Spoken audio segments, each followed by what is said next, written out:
বিশ্ব সম্পর্কে তো খবর রাখেন না। বিশ্ব অর্থনীতি, রাজনীতি, সমাজনীতি, পররাষ্ট্রনীতি এগুলো সম্পর্কে খবর যারা রাখে তারা বুঝতে পারবে যে আগামী দিনগুলো এই পৃথিবীর জন্য খুব ভয়ঙ্কর হবে। তো এই যে এখন সুযোগ পাচ্ছেন, কাজে লাগান। সুযোগ পাচ্ছেন দিনের কথা শোনার, জানার, আমল করার, কাজে লাগান। কে জানে সামনের বছর এই সুযোগ নাও পেতে পারেন। কেউ গ্যারান্টি দিতে পারবে? পারবে না। কে জানে যে সামনের বছর ভয়াবহ দুর্ভিক্ষ নেমে আসে কিনা। 2026 সাল পর্যন্ত একটা রেড লাইন চলছে সারা বিশ্বে। IMF থেকে শুরু করে ওয়ার্ল্ড ব্যাংকের বড় বড় নেতা এবং ইউনাইটেড নেশনসের বড় বড় নেতারা বলছে যে আগামী 2023 থেকে 26 পর্যন্ত সারা বিশ্বে একটা ভয়াবহ খাদ্য সংকট দেখা দিতে পারে। এটা অনেক আগেই নবী সাল্লাল্লাহু আলাইহি ওয়াসাল্লামের হাদিস থেকে প্রমাণ হয়। তো ওদের এই ভবিষ্যৎবাণীর পিছনেও কিন্তু তাদেরই ভূমিকা আছে। সারা বিশ্বে এই খাদ্য সংকটের পিছনে ওদেরই ভূমিকা সবচেয়ে বেশি। তারা পরিকল্পিতভাবে এই মানব জাতিকে ধ্বংসের দিকে ঠেলে দিচ্ছে। সামনে অপেক্ষা করছে নিউক্লিয়ার যুদ্ধ, পারমাণবিক যুদ্ধ। একটা সামান্য ছোট যুদ্ধ ইউক্রেন রাশিয়া, এই যুদ্ধের ফলে গ্যাসের দাম বেড়ে যায়, তেলের দাম বেড়ে যায়, সাপ্লাই আমদানি রপ্তানি বন্ধ হয়ে যায়। আর যদি এই যুদ্ধ বিভিন্ন দেশের মধ্যে ছড়িয়ে পড়ে কি হবে পৃথিবীর অবস্থা চিন্তা করেছেন? আমাদের মতো স্বল্পোন্নত দেশ, উন্নয়নশীল দেশগুলোর কি হবে চিন্তা করেছেন? এই যে সুযোগটা পাচ্ছি আমরা, আজকে বেঁচে আছেন, দিনের কথা শুনতে পারছেন, একটু কষ্ট স্বীকার করে শোনেন। আগামী দিনের কি ভরসা, নাও তো পেতে পারেন, হতে পারে না?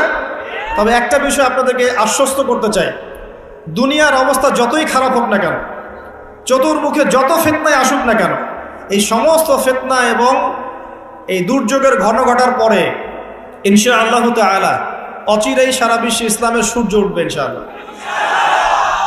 বিশ্বাস করছেন না? আল্লাহ রাব্বুল আলামিনের ওয়াদা এটা, এবং নবী সাল্লাল্লাহু আলাইহি ওয়াসাল্লামের পবিত্র জবানের ভবিষ্যৎবাণী এটা, যে এই সভ্যতা শুরু হয়েছিল নবী দ্বারা, শেষও হবে একজন নবীর হাতে, তার নাম ঈসা ইবনে মারিয়াম, ঈসা আলাইহিস সালাম। এবং পৃথিবী ধ্বংস হবে না ইনশাআল্লাহ তাআলা যতক্ষণ পর্যন্ত না মুসলিমরা, তার আগ পর্যন্ত কিয়ামত হবে না ইনশাআল্লাহ। অতএব সামনের সময়গুলো যত কঠিন হোক, তারপরে একটা সূর্যোদয় আপনারা দেখবেন ইনশাআল্লাহ তাআলা। আমরা দোয়া করি আল্লাহ পাক সেদিন পর্যন্ত আমাদেরকে জীবিত রাখুন, আমিন। প্রিয় ভাইরা, একটা গুরুত্বপূর্ণ বিষয় নিয়ে কথা বলতে চাই। সেটা হলো, আমরা ইমানের কথা শুনেছি, ইমানের অনেক বয়ান শুনেছি, আকীদার বয়ান শুনেছি, আমরা শিরকের বয়ান শুনেছি, বেদাতের বয়ান শুনেছি, হারাম হালালের বয়ান শুনেছি, আখিরুজ্জামান বয়ান শুনেছি, আলহামদুলিল্লাহ। কিন্তু একটা বিষয় আমাদের মধ্যে খুব সমস্যা দেখা যাচ্ছে, সেটা হলো ইস্তেকামা, মানে ইসলামের উপরে, ইমানের উপরে, আমলের উপরে সুদৃঢ় থাকা কষ্টকর হচ্ছে না? আমরা হয়তো নামাজ পড়ছি, আবার পা পিছলে পড়ে যাচ্ছি। আমরা হয়তো আল্লাহর রাস্তায় সময় দিচ্ছি, দিনের কাজ করছি, আবার হঠাৎ পাপ করে ফেলছি। আমরা 2 দিন, 3 দিন, 4 মাস, 1 মাস খুব ভালো দিনের কাজ করছি, হঠাৎ করে আবার পা পিছলে পড়ে যাচ্ছি, স্লো হয়ে যাচ্ছি।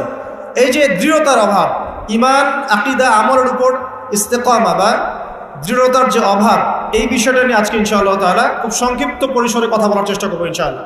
ওয়া মা তাওফীকি ইল্লা বিল্লাহ, আলাইহি তাওয়াক্কালতু ওয়া ইলাইহি উনীব।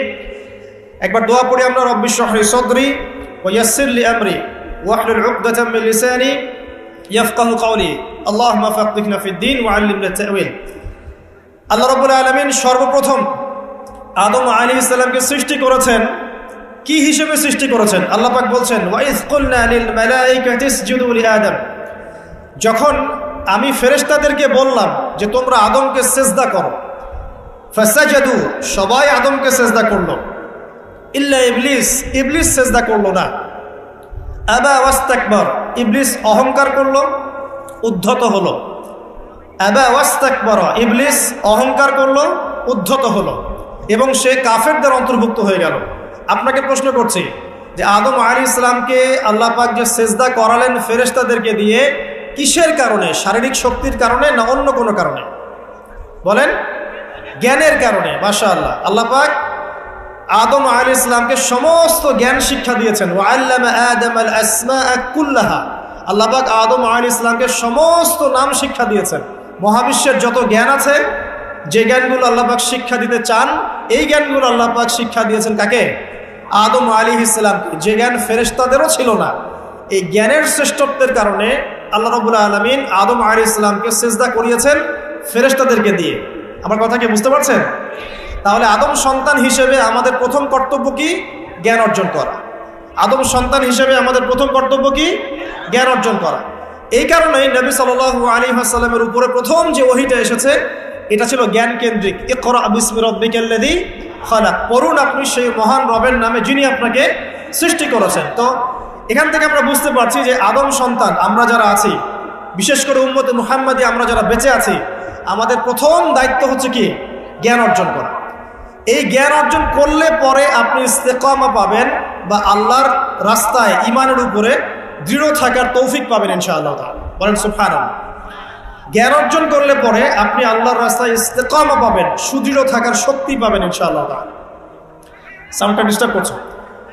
এরপরে দেখুন, আল্লাহ পাক আদম আলাইহিস সালামকে যে জ্ঞান শিক্ষা দিয়েছেন, কি উদ্দেশ্য ছিল, কি কারণে আল্লাহ পাক আদম আলাইহিস সালামকে পৃথিবীতে পাঠিয়েছেন? ভালো প্রশ্ন না? আচ্ছা, আল্লাহ পাক বলছেন ওয়াইজ ক্বালা রাব্বুকা লিল মালায়েকা ইন্নী জাইলুন ফিল আরদি খলিফা। স্মরণ করো নবী মুহাম্মদ সাল্লাল্লাহু আলাইহি ওয়াসাল্লাম সেই সময়ের কথা যখন আল্লাহ পাক ফেরেশতাদেরকে ডাকলেন, ডেকে বললেন যে আমি পৃথিবীতে আমার খলিফা পাঠাতে চাই। কি পাঠাতে চাই? খলিফা। এখন ভালো প্রশ্ন একটা, যে খলিফা কাকে বলে? আল্লাহ পাক আদম আলাইহিস সালামকে পৃথিবীতে পাঠিয়েছেন আল্লাহর খলিফা করে। আল্লাহ কি করে? খলিফা করে। আল্লাহ সুবহানাহু ওয়া তাআলা আদম আলাইহিস সালামকে পৃথিবীতে কি হিসেবে পাঠিয়েছেন ভাই? খলিফা হিসেবে। আমরা বলছিলাম যে খলিফা কাকে বলে? খলিফা কাকে বলে এটা আমাদের প্রশ্ন ছিল আপনাদের উদ্দেশ্যে। আপনারাই বলেন, আল্লাহর খলিফা কাকে বলে?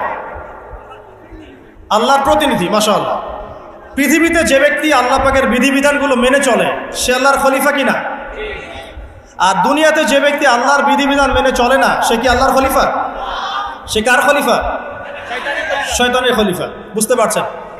খলিফার একটা সংজ্ঞা আল্লাহ পাক দিয়েছেন সূরা সদের মধ্যে। কোন সূরায়?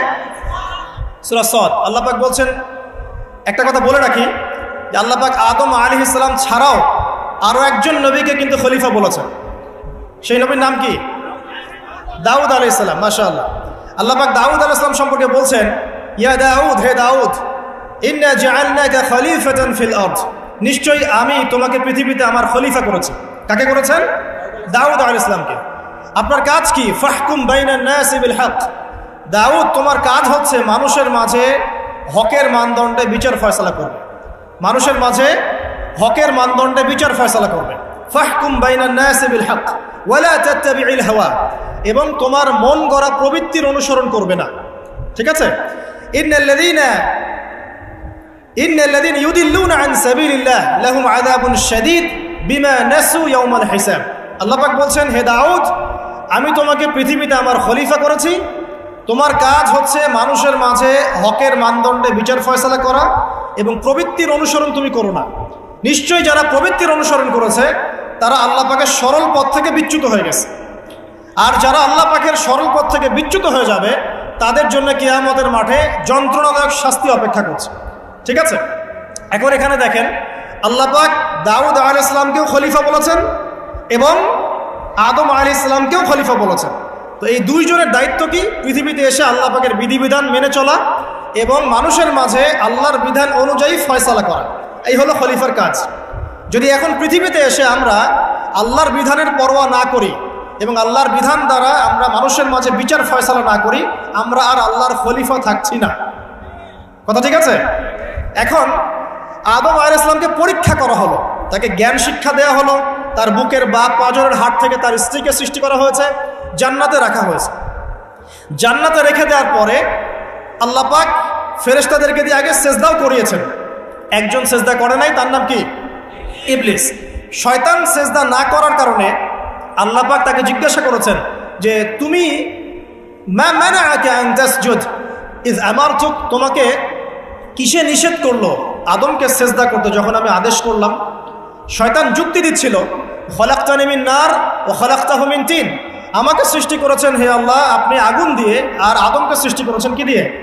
মাটি দিয়ে। তো আমি আগুনের তৈরি, আদম মাটির তৈরি, আমি আদমের চাইতে বেশি সুপিরিয়র। এটা যুক্তি ছিল কার? শয়তানের। মানে শয়তান বোঝাতে যাচ্ছে যে আল্লাহ আপনি যে আমাকে বলছেন যে আদমকে সেজদা করো, আদম তো মাটির তৈরি, আমি তো আগুনের তৈরি, তাহলে আমি কেন ওকে সেজদা করব? বরং আপনি ভুল বলছেন। শয়তানের বক্তব্যটা এমন যে আপনার বক্তব্য ভুল, হে আল্লাহ আমি ঠিক, নাউজুবিল্লাহ। এই অহংকার করার কারণে, আল্লাহ পাকের বিধানটাকে অমান্য করার কারণে আল্লাহ রাব্বুল আলামিন তাকে চিরস্থায়ী কি করলেন? জাহান্নামে করলেন। এখন আদমকে পথভ্রষ্ট করার জন্য আলাইহিস সালাম শয়তান কিন্তু চ্যালেঞ্জও করেছিল, করে নাই? শয়তান চ্যালেঞ্জ করছে। কি চ্যালেঞ্জ করছে? যে ইয়া রব্বি আনজিরনি ইলা ইয়াউমি ইউবআসুন, হে আল্লাহ আমাকে কিয়ামত দিবস পর্যন্ত সময় দেন, হায়াত দেন। ফাবিমা আগওয়াইতানি, যে আদমের কারণে আপনি আমাকে আজকে তাড়িয়ে দিলেন জান্নাত থেকে, লাআকুদান্না লাহুম সিরাতাকাল মুস্তাকিম, আমি সেই আদমের সরল পথে ওত পেতে বসে থাকব। এটা কার চ্যালেঞ্জ? আলোচনা খুব ভালো করে বোঝেন, এটা কার চ্যালেঞ্জ? শয়তানের চ্যালেঞ্জ। শয়তান চ্যালেঞ্জ করলো, আরো চ্যালেঞ্জ করলো। কি চ্যালেঞ্জ? সুম্মা লাআতিয়ান্না মিন বাইনি আইদিহিম, আমি তার ডান দিক থেকে আসবো, ওয়ান আইমানিহিম ওয়ান শামাইলিহিম, আমি তার সামন থেকে আসবো, ওয়ান আইমানিহিম, তার ডান দিক থেকে আসবো, ওয়ান শামাইলিহিম, তার বাম দিক থেকে আসবো, ওয়ালা তাজিদু আকসারাহুম শাকিরিন, আপনি বেশিরভাগ আদম সন্তানকে শুকরগুজার পাবেন না। কে বললো এই কথা? শয়তানের চ্যালেঞ্জটা শোনেন, আমাকে কিয়ামত পর্যন্ত অবকাশ দিন। আল্লাহ পাক বলেন ঠিক আছে দিলাম। এবার শয়তান বলছে যে আমি আদমের সরল পথে ওত পেতে বসে থাকবো, আছে কি নাই? আছে। এরপরে বলছে আমি ডান দিক থেকে আসবো, বাম দিক থেকে আসবো, সামন পিছন সব দিক থেকে আসবো, বেশিরভাগ আদম সন্তানকে আপনি শুকরগুজার পাবেন না। ও তার চ্যালেঞ্জের উপরে অটল আছে কি নাই? বেশিরভাগ মানুষ কি নামাজ পড়ে? বেশিরভাগ মানুষ কি হালাল খাচ্ছে? বেশিরভাগ মেয়ে কি পর্দা করছে? বেশিরভাগ কি আমরা যাকাত দিয়েছি? বেশিরভাগ মানুষ কি আল্লাহ এবং তার রাসূলের বিধিবিধান মেনে চলছে? তাহলে শয়তান যে চ্যালেঞ্জ করলো, ওয়ালা তাজিদু আকসারাহুম শাকিরিন, বেশিরভাগ কি আল্লাহ আপনি শুকরগুজার পাবেন না, ও সফল না ব্যর্থ? বলেন, শয়তান সফল না ব্যর্থ? সফল। আল্লাহ পাক বলে দিলেন একটা কথা যে কালিলুম মিন ইবাদিয়াশ শাকুর, আমার শুকরগুজার বান্দা কিন্তু খুব কম হবে। কি হবে?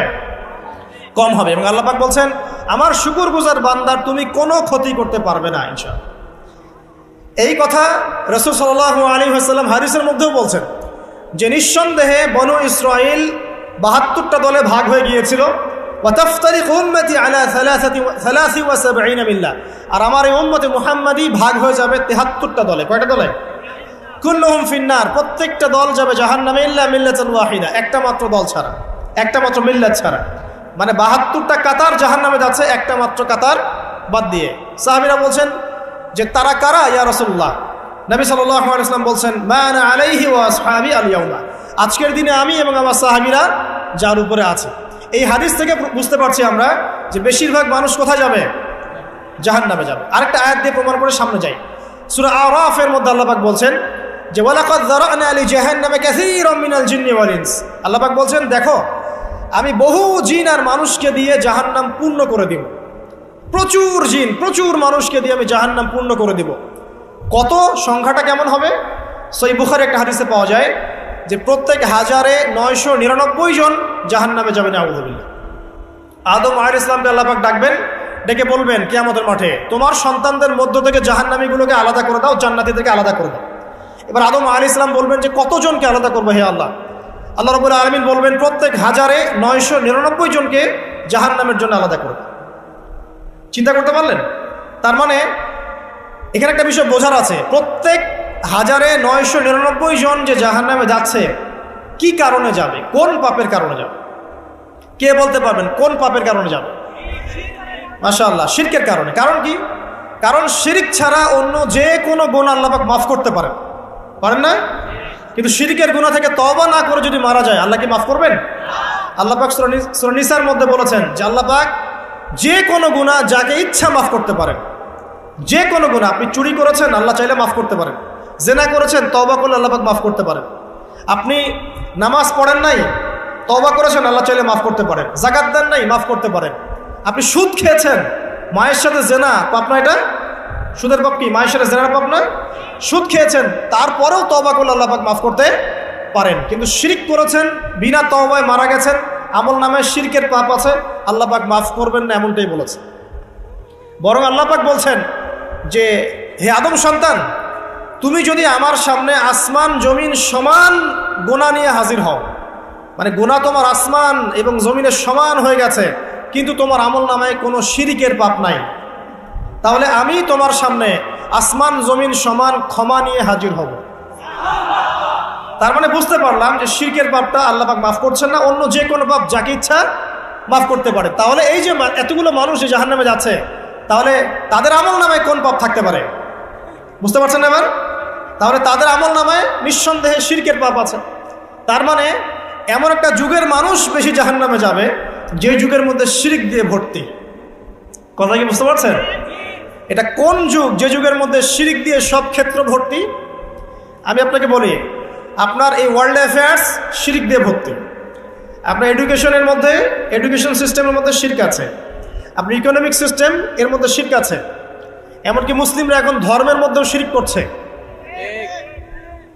পড়াশোনা বলেন, অর্থনীতি বলেন, জিওপলিটিক্স বলেন, সমাজ বলেন, ধর্মতাত্ত্বিক দর্শনগুলো বলেন, এগুলো এখন শিরক দিয়ে ভর্তি। আর কোথায় কোথায় শিরক আছে এটা ব্যাখ্যা করতে গেলে সারা রাত চলে যাবে। শুধু এতটুকু বলে দিলাম, এই বিশ্বটা এখন শিরকি বিশ্ব চলছে। প্রতিটা ক্ষেত্রেই আল্লাহ দ্রোহিতা, প্রতিটা ক্ষেত্রে কি আল্লাহ দ্রোহিতা। আল্লাহ বলেছেন সুদ খেও না, মানুষ বলছে সুদ না খেলে কি এখন চলা যায়? আল্লাহ বলছেন মদ খাওয়া হারাম, মানুষ বলছে মদ খাওয়া হারাম কেন, এটা ব্যক্তি স্বাধীনতা। আল্লাহ বলছেন সমকামিতা মহাপাপ, মানুষ বলছে এখন সমকামিতাও চলে। আল্লাহ বলছেন পর্দা করতে হবে ফরজ, এখন বলছে না ব্লাউজ ছাড়াই শাড়ি পরতে হবে। মানে এই যুগটা হচ্ছে আল্লাহ দ্রোহিতার যুগ। আল্লাহ বলছেন ইকরা বিসমি রাব্বিকাল্লাযী খালাক, তুমি সেই জ্ঞান অর্জন করো যা তোমাকে আল্লাহ পর্যন্ত পৌঁছাবে। এখন আমরা সারা জীবন পড়াশোনা করছি, আল্লাহ খোদার নাম নাই।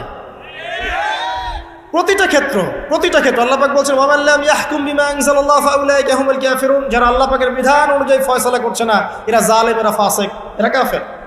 আর আমরা সারা বিশ্বের দিকে তাকিয়ে দেখছি এখানে ইসলামিক লজের কোনো বালাই নাই।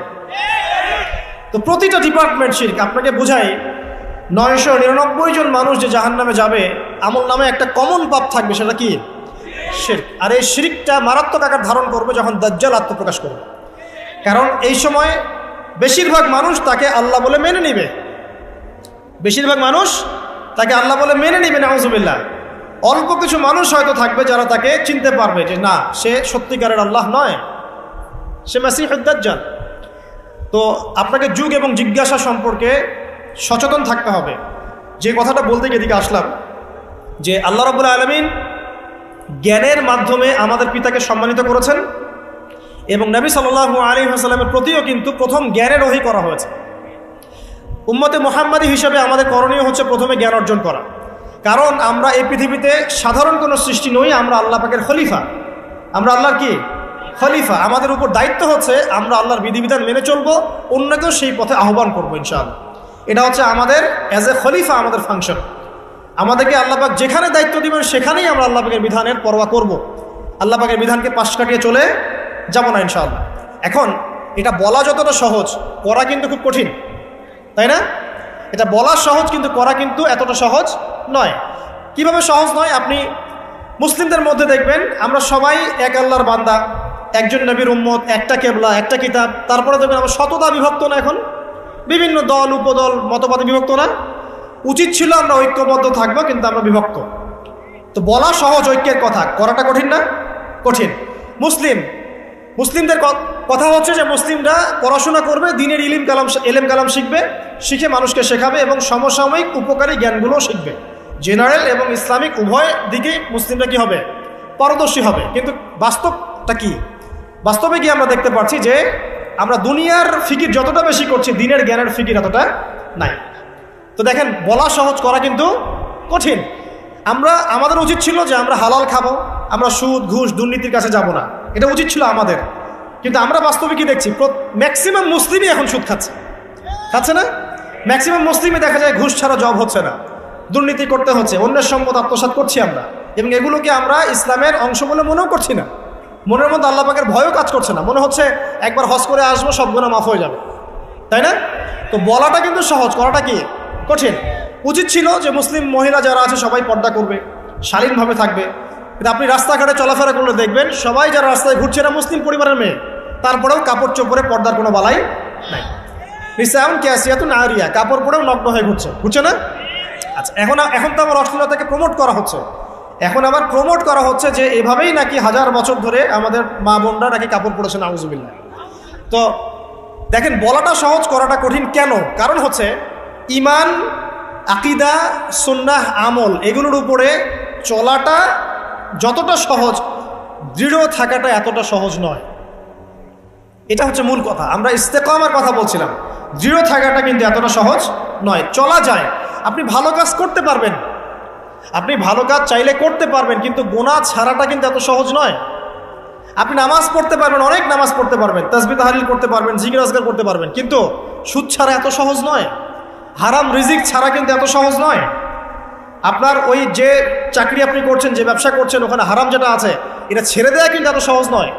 এর জন্য কলিজা লাগে, লাগে না? লাগে।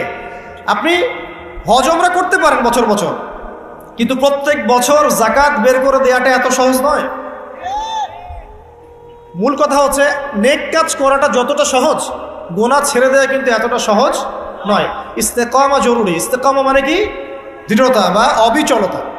এখন আমরা আলোচনা করব আজকে ইনশাআল্লাহ অল্প সময়ে, যে কয়েকটা টিপস আমি বলবো যে কাজগুলো আমাদেরকে ইনশাআল্লাহ তাআলা আল্লাহর দ্বীনের উপরে অবিচলতা সৃষ্টি করবে ইনশাআল্লাহ।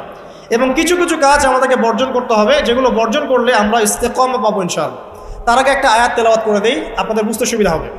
আল্লাহ রাব্বুল আলামিন সূরা হামিম সাজদার মধ্যে বলেছেন, আউযু বিল্লাহি মিনাশ শাইতানির রাজিম, আল্লাহ পাক বলছেন, ইন্নাল্লাযীনা ক্বালু রাব্বুনাল্লাহ, নিশ্চয়ই যারা বলে, যে মুসলিম মুমিনরা বলে যে আমাদের রব আল্লাহ, রব্বুনাল্লাহ, আমাদের রবকে আল্লাহ, সুম্মা ইসতাকামু, এরপর এই কথার উপরে অবিচল থাকে, যে ইস্তেকামা, আমাদের রব আল্লাহ, এটা বলার পরে আল্লাহ পাকের বিধানের উপরে অবিচল থাকে, সুম্মা ইসতাকামু, তাদের কি হবে?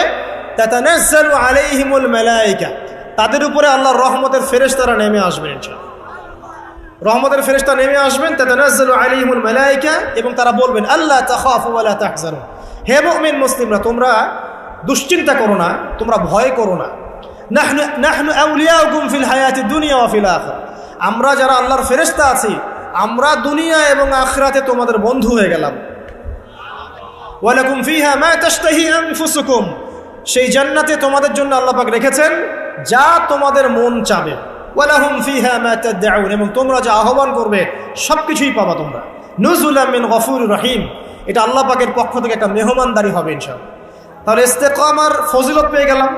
যদি আমরা ইস্তেকামা বজায় রাখতে পারি, আল্লাহর দ্বীনের উপর অটল থাকতে পারি, তাহলে আল্লাহর রহমতের ফেরেশতারা আমাদের সাথে চলাফেরা করবে ইনশাআল্লাহ। দুনিয়াতেও তারা আমাদের সাথী হবে, মৃত্যুর পর পরকালেও সাথী হবে ইনশাআল্লাহ। আল্লাহ পাক আমাদেরকে জান্নাত দিবেন, যেই জান্নাতে আপনি যা ইচ্ছা তাই পাবেন ইনশাআল্লাহ আযজা ওয়া জাল। তো এটা তো বললাম, কাজটা তো কঠিন। কি কি কাজ করলে আপনি ইস্তেকামা পাবেন? এক নাম্বার, পয়েন্ট নাম্বার 1, সেটা হলো কায়েমন বাক্যে আল্লাহ পাকের কাছে দোয়া করে, ভিক্ষা চেয়ে, দৃঢ়তা চেয়ে নিতে হবে। কায়েমন বাক্যে আল্লাহর কাছে দোয়া করে, তওবা করে, ইস্তেগফার করে ইস্তেকামা, দৃঢ়তা চাইতে হবে, দোয়া করতে হবে। এই দোয়াটার সবচেয়ে সেরা দোয়া কোনটা? যেটা আমরা নামাজে করি। কি বলি? ইহদিনাস সিরাতাল মুস্তাকিম সিরাতাল লাযীনা আন'আমতা আলাইহিম গায়রিল মাগদুবি আলাইহিম ওয়ালাদ দালিন। আল্লাহ আমাদেরকে সরল পথ প্রদর্শন করুন, একদম সোজা রাস্তা। কোন পথ? যে পথে আপনি পরিচালিত করেছেন কাদেরকে? আন'আমতা আলাইহিম, যাদের প্রতি আপনি অনুগ্রহ বর্ষণ করেছেন, মানে নবীগণ, সিদ্দিকগণ, শহীদগণ, তাদের পথ হচ্ছে সিরাতুল মুস্তাকিমের পথ। গায়রিল মাগদুবি আলাইহিম ওয়ালাদ দালিন, তাদের পথে নয় যারা গজবপ্রাপ্ত এবং পথভ্রষ্ট, তাদের পথে আমাদেরকে চালাবেন না হে আল্লাহ, যারা গজবপ্রাপ্ত এবং পথভ্রষ্ট। কারা এরা? কারা গজবপ্রাপ্ত পথভ্রষ্ট? হাদিসের মধ্যে এসেছে, আল মাগদুব হুমুল ইহুদি ওয়াদ দাল্লিন হুমুন নাসারা, যারা মাগদুব তারা হচ্ছে ইহুদি, আর দাল্লিন যারা, তারা হচ্ছে খ্রিস্টান বা নাসারা। মানে আপনি একটু বোঝেন, প্রত্যেক ফরজ নামাজে এবং নফল নামাজে, সুন্নত নামাজে আপনি আল্লাহকে বলেন যে হে আল্লাহ, আপনি আমাকে ইহুদি এবং খ্রিস্টানদের আদর্শ থেকে হেফাজত করো। আপনি বলেন, হয়তো আপনি অর্থ জানেন না, কিন্তু এই দোয়াটা করার পরেই যখন আপনি মসজিদ থেকে বের হয়ে যান, আপনার শিক্ষা জীবন ইহুদি নাসারা কেন্দ্রিক, আপনার অর্থনৈতিক জীবন ইহুদি নাসারা কেন্দ্রিক, আপনার পলিটিক্যাল লাইফ ইহুদি নাসারা কেন্দ্রিক, এমনকি ব্যক্তি জীবনের সংস্কৃতিও সব ইহুদি নাসারা কেন্দ্রিক। অথচ আপনি নামাজে বারবার বলছেন আমাকে আল্লাহ ওই পথ দিয়েন না, ওই পথ থেকে বাঁচান। এই হচ্ছে আমাদের অবস্থা। তো প্রথমে ইস্তেকামত চাইতে হবে। এভাবে প্রত্যেক ফরজ নামাজে, নফল নামাজে, সুন্নত নামাজে আমরা আল্লাহর কাছে এই সোজা পথ চাবো এবং তার উপরে সুদৃঢ়তা আল্লাহর কাছে চেয়ে নেব ইনশাআল্লাহ। আরেকটা দোয়া করবো ইনশাআল্লাহ সেজদায় গিয়ে, সেটা হচ্ছে নবী সাল্লাল্লাহু আলাইহি ওয়াসাল্লাম প্রায় এই দোয়াটা করতেন। কোন দোয়া? তিনি বলতেন, ইয়া মুকাল্লিবাল কুলুব সাব্বিত কলবি আলা দীনিক। কি বলতেন? আমার সাথে বলেন, ইয়া মুকাল্লিবাল কুলুব সাব্বিত কলবি আলা দীনিক। আরেকটা দোয়া করতেন নবী সাল্লাল্লাহু আলাইহি ওয়াসাল্লাম, ইয়া মুসাররিফাল কুলুব সাররিফ কুলুবানা আলা তাআতিক। অর্থাৎ হে হৃদয়সমূহের পরিবর্তনকারী, আবর্তনকারী, আমার কলবটাকে তুমি তোমার দ্বীনের উপর প্রতিষ্ঠিত রাখো। এই দোয়াটা বেশি বেশি করলে ইনশাআল্লাহ আল্লাহর পথে ইস্তেকামা পাওয়া যাবে ইনশাআল্লাহ। আল্লাহ পাক আমাদেরকে তৌফিক দান করুন, আমিন।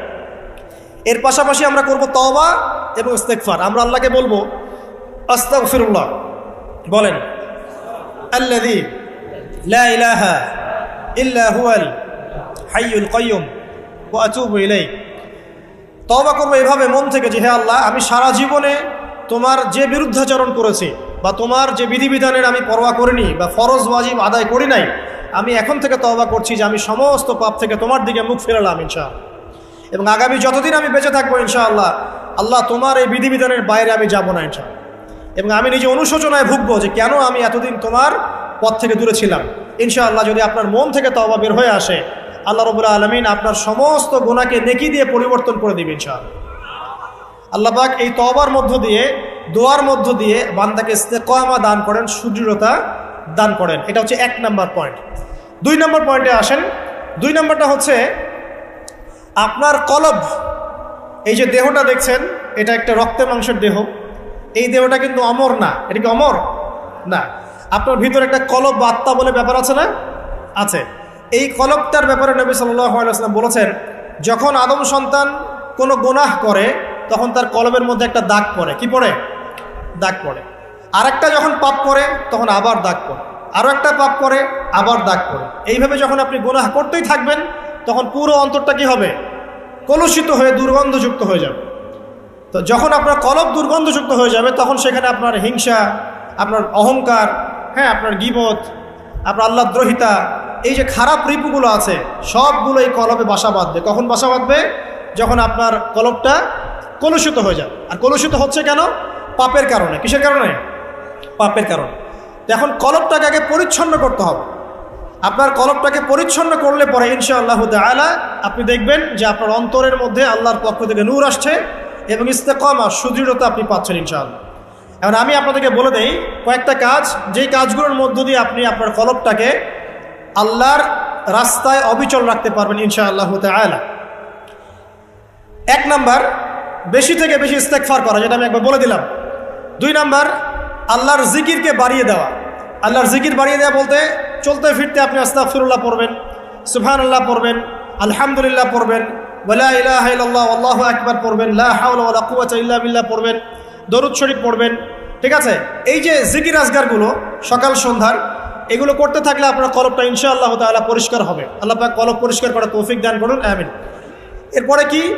এরপরে হচ্ছে বেশি বেশি কোরআন তেলাওয়াত। কোরআন তেলাওয়াত যদি বাড়িয়ে দেন দেখবেন আপনার কলবের মধ্যে যত ময়লা এটা আস্তে আস্তে ঝরে পড়বে ইনশাআল্লাহ। সবাই কোরআন তেলাওয়াত করতে পারি তো ইনশাআল্লাহ? আল্লাহ পাক সবাইকে বিশুদ্ধ করে কোরআন তেলাওয়াত করার তৌফিক দান করুন এবং প্রত্যেক দিন কমপক্ষে 1 পারা করে পড়ার চেষ্টা করেন। আল্লাহ পাক তৌফিক ইনায়াত করুন, আমিন। কোরআন তেলাওয়াত করেন, আপনার কলবের ময়লা ইনশাআল্লাহ চলে যাবে। আল্লাহ পাক তৌফিক ইনায়াত করুন। আর কয়েকটা কাজ কি? মৃত্যুর কথা বেশি বেশি স্মরণ করা। মৃত্যুর কথা বেশি বেশি স্মরণ করা, পরকালের ফিকির করা, আল্লাহর সামনে দাঁড়াতে হবে এই জবাবদিহিতার চেতনা ভিতরে থাকা। বেশি বেশি কবর জিয়ারত করেন, মৃত্যুর কথা ফিকির করেন, পরকালীন চিন্তা করেন। আপনার কলবের মধ্যে যে নোংরা কলুষতাগুলো আছে ইনশাআল্লাহ তাআলা এগুলো দূরীভূত হয়ে যাবে ইনশাআল্লাহ। আল্লাহ পাক তৌফিক দান করুন, আমিন। যখন কলবটা পরিষ্কার হবে তখন আপনি কি করবেন? ইস্তেকামা পাবেন, আল্লাহ পাকের রাস্তায় দৃঢ়তা পাবেন ইনশাআল্লাহ। আল্লাহ রাব্বুল আলামিন আমাদেরকে 2টা বিষয় বোঝার তৌফিক দান করুন। 1 নম্বর কি বলেছি? দোয়া, তওবা, ইস্তেগফারের মধ্য দিয়ে আল্লাহর কাছে চেয়ে নেওয়া। তারপর নিজের কলবটাকে কি করা? পরিচ্ছন্ন করা। তারপরে কি? তারপরে হচ্ছে কোরআন তেলাওয়াত। বেশি বেশি কোরআন তেলাওয়াত করলে আল্লাহর সাথে আপনি কথোপকথন করতে পারছেন।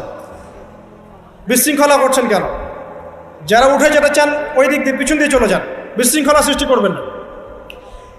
যে যত বেশি কোরআন তেলাওয়াত বাড়িয়ে দিবে ইনশাআল্লাহ তাআলা তার অন্তর তত পরিচ্ছন্ন হবে, আল্লাহর পথে ইস্তেকামা থাকতে পারবে। এরপরে যে কাজটা সেটা হলো রাসূলুল্লাহ সাল্লাল্লাহু আলাইহি ওয়াসাল্লামের সুন্নতের উপর আমল করা। কি করা ভাই? রাসূলের সুন্নতের উপরে আমল করা।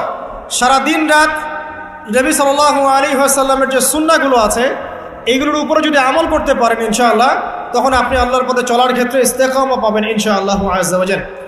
এরপরে আমর বিল মারুফ এবং নাহি আনিল মুনকারের কাজ করা, মানে দিনকে কেন্দ্র করে সৎ কাজের আদেশ করবেন, অসৎ কাজে নিষেধ করবেন। যতটুকু পারেন, আপনাকে আল্লাহ পাক যতটুকু ইলম কালাম দিয়েছেন এটা দিয়েই আপনি সৎ কাজের আদেশ করবেন, অসৎ কাজে কি করবেন? নিষেধ করবেন। ইনশাআল্লাহ দেখবেন আপনি আল্লাহর পথে ইস্তেকামা পাচ্ছেন। আর কি? আর হচ্ছে নামাজ, 5 ওয়াক্ত নামাজ, এর মধ্য দিয়ে আপনি আল্লাহকে পাবেন। ওয়াস্তাঈনু বিস-সাবরি ওয়াস-সালাহ, আল্লাহ পাক বলেছেন আল্লাহকে ডাকো এবং চাও কিভাবে?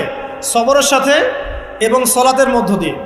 যত নামাজ বাড়িয়ে দিবেন, জামাতে পাবন্দি করবেন, নফল বাড়িয়ে দিবেন, সুন্নত বাড়িয়ে দিবেন, আল্লাহ পাক ইনশাআল্লাহ আপনাকে দ্বীনের পথে চলার ক্ষেত্রে ইস্তেকামা দান করবেন ইনশাআল্লাহ।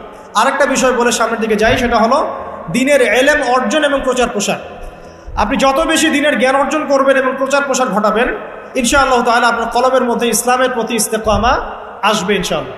এখন কয়েকটা বিষয় বলে শেষ করি যে কি কি কাজ করলে আপনি, কি কি কাজ না করলে আপনি ইস্তেকামা পাচ্ছেন। তার মধ্যে প্রথমটা হচ্ছে শিরিক না করা। যদি আপনি শিরিক করেন ইস্তেকামা পাবেন না।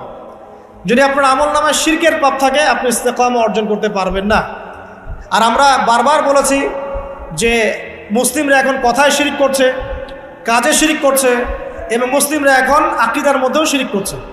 কথায়, কাজ এবং আকীদার শিরিকের এই ক্লাসিফিকেশনগুলো জানতে হলে কিতাবুত তাওহীদ নামে একটা বই আছে, এই বইটা পড়লে ইনশাআল্লাহ জানতে পারবেন। আল্লাহ পাক তৌফিক এনায়েত করুন, আমিন।